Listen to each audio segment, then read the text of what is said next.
Hey guys, how you doing today? Okay, so I'm going to kind of finish this up, give you a few more tips and tricks that I do that you guys can do very simply. And my goal is to get it basically just to show you how to finish it up, and then I'll finish it up off camera and then show a picture of it one day because I have so many requests, so many emails, so many good things coming up. And I do want to get another video made today of a few things that I want to talk about that I've been asked about. So let's go. Okay, so, we started off on here. We have her hair, got a nice glitter to it. What I think I'm going to do is add a few little highlights of a dark blue, and I'll talk about that in a minute. Let's get what quote we're going to use. Now, before we start the quote, and I don't know what quote I'm going to use, but I'm going to show you a few tips and tricks. Okay, so this is, now you can use printer paper, you can use mixed media paper, you can use watercolor paper, you can use whatever your little heart desires, it doesn't matter. Several ways we can do this. You're gonna hear my daughter singing in the background. My door's closed, I'm really sorry. She has her music on and she's singing. Beautiful little angel, isn't she? Okay, so this is tissue paper. Obviously, if you've seen any of my prior videos, I am a tissue paper lover. I'll say the nice word rather than what I usually say. Tissue paper, any color you have. I'm using white, but you can definitely use a red, a pink, a blue, a green, whatever you got going on. So you can double it if you want. You can just put one layer down. So first, I think what we're going to do, and I'm not going to make this video too long, but I'm just tearing. I'm not going to worry anything about, I like the crinkly edges. I don't want it to go over her head. Although you can make it go over her head. Look how, and then just glue it down and then it kind of looks a little muted. Oh dear, okay. We're not gonna do that. But we're gonna put it right there. And then I can see a little bit hanging over there. You see I tear so very well. It's all about having fun and just doing it. So I'm gonna actually use some of my school glue to show you guys. I'm gonna use I always have a crappy brush. Not that this is crappy. This is a Low Cornell 2014. Don't know what that number means. Wash brush. And I just wet it. And I just dry it just a tad bit onto my paper towel, rag, whatever you got. And I just dip it back in my water a little bit. And I'm going to kind of run the glue over it. Get more glue. Now, you definitely can pour your glue out. I put a little water because it makes it, on the brush, because it makes it. Now you can see this is a cheaper brush due to the fact that the bristles are coming out. But you could buy expensive brushes too when the bristles come out. So I shouldn't say it's a cheaper brush because I really don't know. I got it in a random swap, which I love. And, all right. So we're just kind of laying this down. If it's wrinkled, who cares? I'm not into worrying about that kind of stuff. I just like to, you see. Now you could take your brush and just lightly go over it to push all those bubbles down. Just adds texture. And what this is going to do is, let me get this. Now, once you wet this tissue paper, you can just pull it off. Throw that little bit in the garbage. What this is going to do is give us a little bit of a background. And I'm going to build it a little bit more glue. So that when I go to stamp or handwrite or whatever I'm going to do, it gives it just a little bit more of an opaqueness. And you'll see that in a second. Now, tissue paper, you have to work a little fast with once it gets wet because it will tear. So just be a little gentle. But like I said, it doesn't matter. It doesn't matter if it tears. If it tears, so what? Just adds a little bit of texture. And a little bit up here I'm going to do. And I'm just putting that right there. Putting that on there. And I'm going to do a little coat of the glue on top. A little bit on bottom. Okay.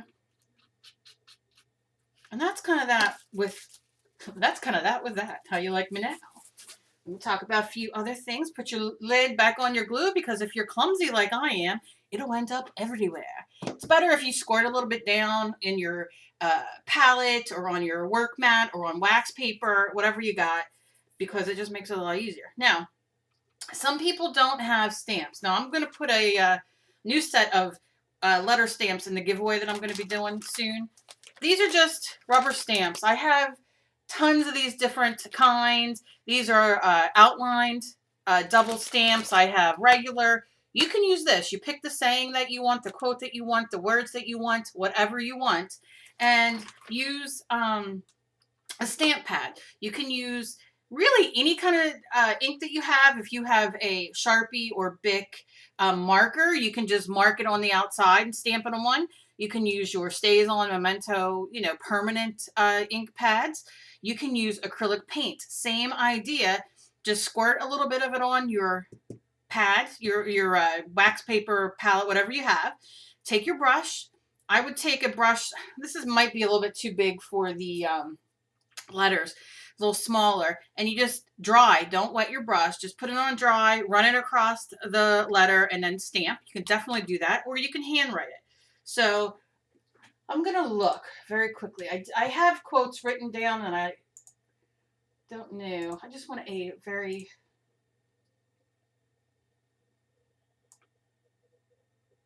I want something inspirational.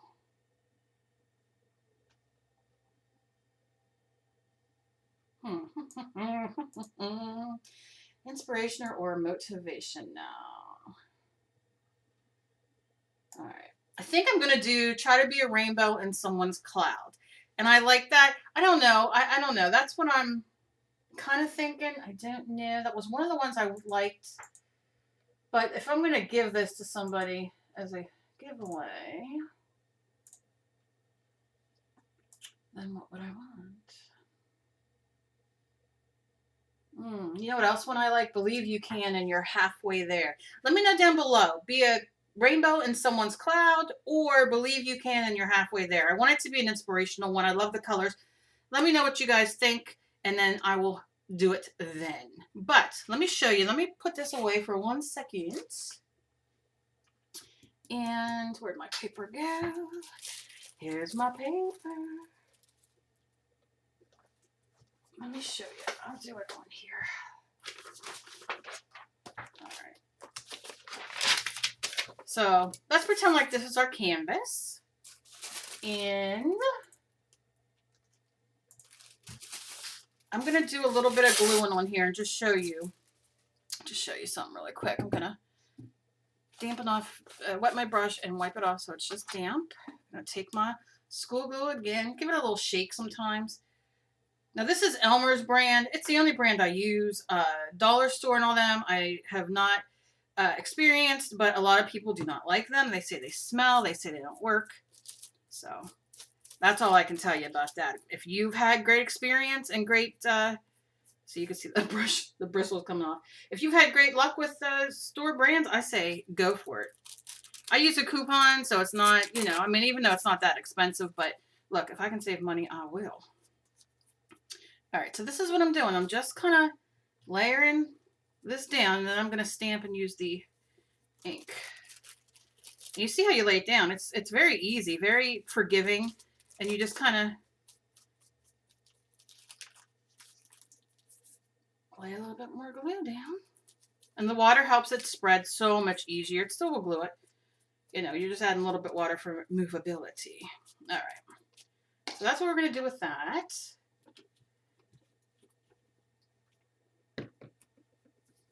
And I'm going to grab, let's see. Let me grab my, did I get blue? I didn't know. I want blue. Blue, blue, blue. Let me see if I have up here.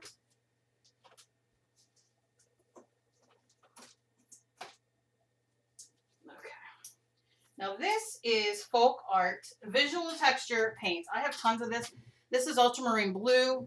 I use this a lot in my mixed media paintings and stuff for texture and whatnot. These I don't know if they sell anymore. I really don't. I got some on clearance as well, so I'm assuming that they either come out with a new formula or they don't sell them anymore. But these are really cool. This is all it is. It has the point. And then when they're empty, this comes out and you can put whatever you want in there. You can mix your own paint and everything else. That I'm going to use on her hair. But let's say, maybe we'll let that dry for a second. Just going to touch it and blot it. And set that aside just for a second. And pull back our painting. Hopefully everything doesn't tumble on me. I don't know if you guys are like me, but I always have things piled up of different things I'm doing, and it's like, please don't fall. It usually does. Okay, so we have our blue hair, and I want to give her some highlights. Something that's bothering me in this one, and some paintings it doesn't show as badly. In this one, I can kind of see it because I added the glitter, but I can kind of see where her head is a little bit. And honestly, you can put a headband on her, you know, little fabric or a little bit of paint or whatever. You can do whatever you want. You don't even have to touch it. My OCD is a little bit bad lately, so I see it and I'm not digging on it. This is ultramarine blue. I'm going to give it a little squeeze to make sure I don't have an air bubble because that happens. And I'm just going to kind of flow with her hair. I know that her part's going to be here. No perfection needed here. And I'm going to outline because I want it to have a little bit of texture with highlights. Now, if I think this is too blue once it dries or too much, I can go over it more with the blue paint or the glitter, and it'll tone it down some. So I'm not going to worry about that too much. This just takes your eye away from the part where the hair is. And then the outside. Just another addition. This isn't a real painting, so real, how you say, portrait. So you can add more in, you can add less. It's all what you want. You can get great tips that you can buy for your paint and everything else. Yeah, I like that. All right. So then you just put the lid back on. And that's ready for the next use. Now I can see like where her part is. It's a little thicker. Most of the time with, use this. Most of the time when we part our hair or whatever, you definitely can see some roots, even if you don't color your hair. It's just always darker there because, so I'm just going to thicken that up a little bit and then thin it out, if that makes sense. I'm going to spread that out a little bit. And I'm going to rinse my brush. Get it wet. And you want to make sure your underneath is dry. You don't want your glitter or other paint to be wet.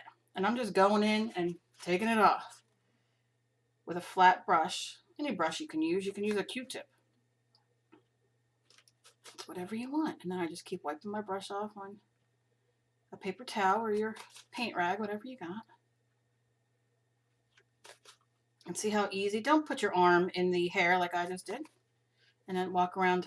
I love when I go to the doctor's or the store and I have paint on me, dried paint that I've tried to get off and it won't. Some brands just don't want to work and come off. I'm sure most of you who paint walk around with paint on your clothes and everything else. That's the fun of it. All right, now I'm just going to kind of go in, clean up a little of the smears that got in there.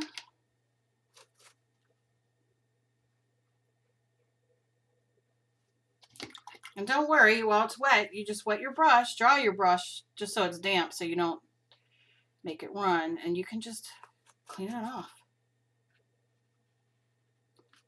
Now, with these kind of paints, or any kind of paints really, you can go in and change her eyebrows, anything you want, if you don't like the color. Like I said, we're just kind of editing it. I do like the addition that added. I think that's more of a preference thing. All right. And then right here, my arms, so I can see where my arm hit. And I'm just going to go in there. And if you notice that it's dragging, just rinse your brush off.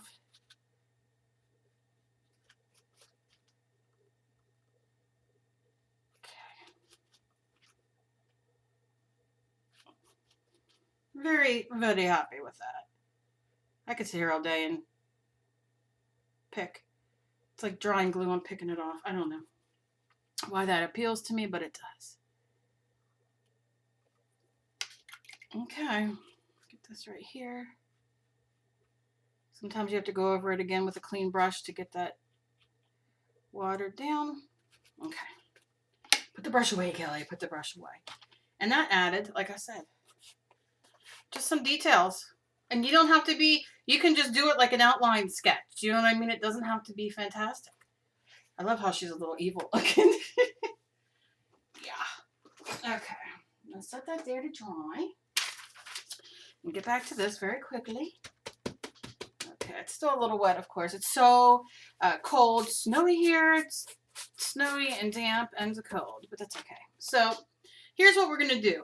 Let's say you want to write a quote, okay? And you use whatever you have. It doesn't matter. Like I said, try to make it permanent. If it's not permanent, look, it's not the end of the world. But you could write, you know, add your handwriting and just write be love. And that's on there. Do you know what I mean? You can write it very, clean off your thing so you don't have no glue drying on there. And that's all that is the paper. I'm showing you that you can write over it. And then if you want to use a stamp, just grab a stamp with whatever, I don't know what letter that is, K. Stick it in your stamp pad, whatever kind of stamp pad you have, and stamp. And it comes up as good as, see? I always like to stamp and then stamp. Hit the thing and then stamp because you get a crisper letter, but you don't have to. You can do whatever you want. And then just pat off the rest of it. Or, I don't have any markers here. Like, maybe I can use this one, we'll see. No, that's too small of a tip. Do you have a big, no, okay, let's see. So here we go. I'm just going to show you really quickly. I'm just going to take whatever marker you have and just run it over. Just run it over and then stamp. And you get just whatever marker you have, watercolor, if you have Crayola, whatever you have, Sharpie, and you get that same thing so you can stamp on there. And I'm going to put a little bit of red on a brush just to show you how to do that. You can use a brush, you can use a Q-tip, whatever you have. Alright, so I'm going to take a little bit of, you just want a little bit, not too much. And you want to very lightly hold it sideways and just kind of run it around over it. Okay, now you stamp it. And this you're going to have to ink up or paint up or whatever word you want to say a little bit more often than a stamp pad, but it doesn't matter. And make sure when you're done, I mean, I'm just showing you that you can do this in several different ways. When you're done, just make sure you either take your wet rag or rinse it in a, you know, sink of water really quickly. Don't leave these sit in the sink of water because they can sometimes lift off. And then just clean it off and you're no worse for wear. And that is kind of the where we're at. And like I said, so I'm going to put a quote on here, do a few little things. Maybe I'll take pictures of it as I do different layers. Maybe it'll come into focus. I don't know. I can't really tell you. What is the deal? The sun keeps coming in and out. Look at that. All right. So yeah, so that's kind of where we're at. Very simple. This is still drying. I can still feel it's a little bit wet. Know that if you use a little bit of water with your white school glue, it'll take an extra minute or two to dry because of the extra water evaporating, but it's no big deal. It works so nice. And you can, of course, use Mod Podge. You can use Mod Podge, you know, Collage Podge, white school glue, matte medium, whatever you have. It's your choice. So that is it with this one today. And I will be back hopefully later on today or I'll post it tomorrow with another video. So as always, be kind to each other. You never know what battle somebody else is fighting. I love you all. Thank you so much for all your messages and love. I appreciate it so very much. And that's about it. So I'll see you guys later. Hope you have a great Sunday. Bye-bye.